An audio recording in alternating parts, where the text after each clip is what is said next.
அமெரிக்காவைக் கண்டு மற்ற நாடுகள் பயந்து நடுங்க வேண்டும் என்று அமெரிக்க சபாநாயகர் ஜான்சன் கூறியிருக்கிறார். இஸ்ரேலின் பல இராணுவ நிலைகள் மீது ஹெஸ்புல்லா கடும் தாக்குதல்.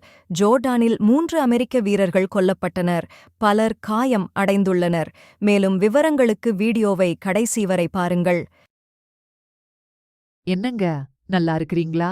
சுட சுட நியூஸ் கேட்கலாம்னு ஆவலோட வந்திருப்பீங்க. வாங்க கேட்டுறலாம்.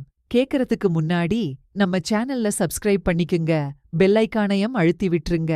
வாங்க செய்திக்குள்ள போலாம். எங்களோட படைகள் மீதான தாக்குதல்களை நாங்கள் பொறுத்துக்கொள்ள மாட்டோம் என்ற வலுவான செய்தியை உலகிற்கு அனுப்ப வேண்டும். அமெரிக்காவைக் கண்டு மற்ற நாடுகள் பயந்தால் அவர்கள் அமெரிக்க தளங்களை தாக்கியிருக்க மாட்டார்கள் என்று அமெரிக்க பிரதிநிதிகள் சபையின் சபாநாயகர் மைக் ஜான்சன் கூறியிருக்கிறார். லெபனோனிலுள்ள ஹிஸ்புல்லாஹ் போராளிகளுக்கு ஹசன் நஸ்ரல்லாஹ் கடிதம். பாலஸ்தீன நலனுக்காக இரத்தம் சிந்துவதை விட பெரிய செயல் எதுவும் கிடையாது. உங்கள் சேவை மகத்தானது. நன்றி என் அன்பு சகோதரர்களே. இரத்தக்களரி சிவப்புக் கோடு.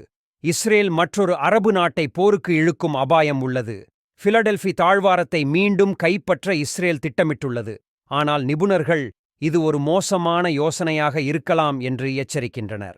எகிப்திலிருந்து காசாவை பிரிக்கும் 14 கிலோமீட்டர் எல்லை பல ஆண்டுகளாக அப்பகுதியில் உள்ள போராளிகளால் ஆயுதங்கள், தொழில்நுட்பம், பணம் மற்றும் பணியாளர்களை கொண்டுவர பயன்படுத்தப்படுகிறது. அதை தடுக்க இஸ்ரேல் இப்போது அதை மீண்டும் ஆக்கிரமிக்கும் சாத்தியத்தை யோசித்து வருகிறது. இது எகிப்தையும் போர் வலயத்துக்குள் இழுக்கும் அபாய எச்சரிக்கையை உண்டாக்குகிறது.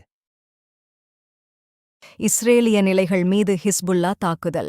இஸ்ரேலிய ஊடகங்கள் துல்லியமான ஏவுகணைகள் குறித்து கவலை வெளியிட்டுள்ளன.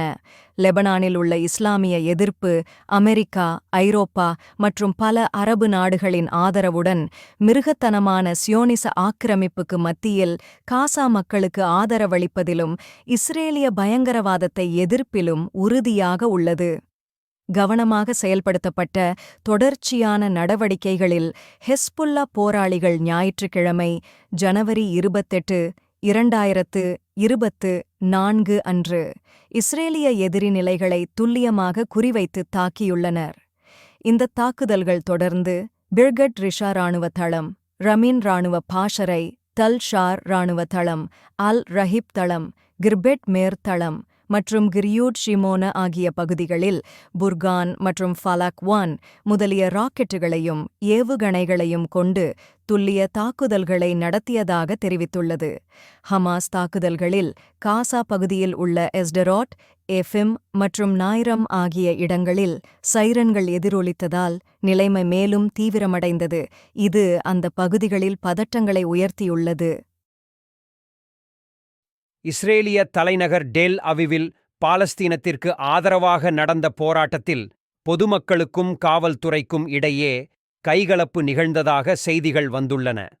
காசாவில் இஸ்ரேல் நடத்தும் படுகொலைகளையும் இன அழிப்பு நடவடிக்கையை எதிர்த்தும் இஸ்ரேலிய பிணைய கைதிகளை விடுவிக்க வேண்டியும் தொடர் போராட்டங்கள் நெட்டன்யாகுவுக்கு எதிராக நடந்து கொண்டிருப்பது குறிப்பிடத்தக்கது.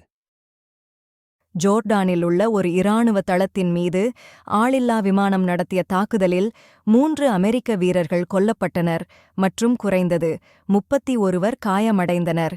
இது காசா போர் தொடங்கிய பின்னர் மத்திய கிழக்கில் அமெரிக்க படைகள் கொல்லப்பட்ட முதல் முறையாகும் என்று அமெரிக்க இராணுவம் தெரிவித்துள்ளது. ஈராக்கிலுள்ள இஸ்லாமிய போராளிகள் இந்த தாக்குதலுக்கு பொறுப்பேற்றுள்ள நிலையில் தாக்குதலுக்கு தக்க பதிலடி கொடுக்கப்படும் என்று அமெரிக்க ஜனாதிபதி பைடன் எச்சரிக்கை விடுத்துள்ளார்.